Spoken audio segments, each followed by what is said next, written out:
Bonjour Sophie, c'est toi la personne responsable de la gestion des espèces envahissantes ici ? Eh bien Sophie, comme tu le sais sans doute, la gestion des plantes exotiques envahissantes, ça ne s'improvise pas. Revoyons ensemble les grandes étapes préalables au lancement d'un chantier de gestion des plantes exotiques envahissantes. Bon, Sophie, première étape, créer un dossier de gestion bien sûr.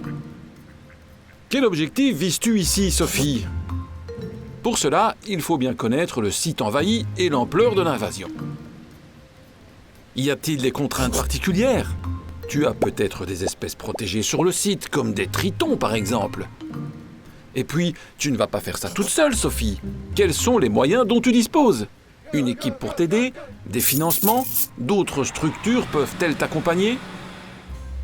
Tout cela va influencer l'objectif qu'il est possible d'atteindre.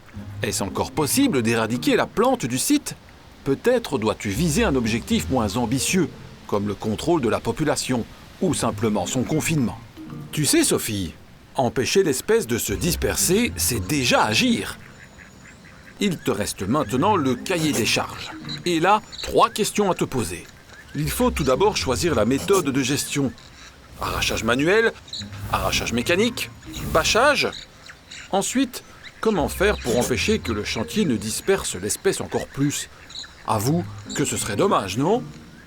Et enfin, il faut aussi prévoir le calendrier des interventions. Tu vois, Sophie, toutes ces questions posées avant toute gestion te permettront de te faciliter la vie. Allons d'ailleurs voir un chantier de gestion en cours dans le cadre du projet Riparias. Ici, l'objectif est l'éradication totale. La méthode utilisée, c'est l'arrachage manuel avec une équipe de bénévoles. Le gestionnaire a bien sûr pensé à l'évacuation des déchets pour éviter la propagation sur d'autres sites. Et des visites du lieu sont prévues dans les années qui viennent pour s'assurer que l'invasion ne redémarre pas.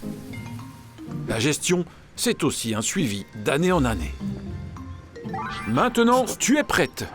Et si tu as encore des interrogations, n'hésite pas à regarder le guide des bonnes pratiques du projet Riparias. Ce guide est téléchargeable sur le site internet riparias.be.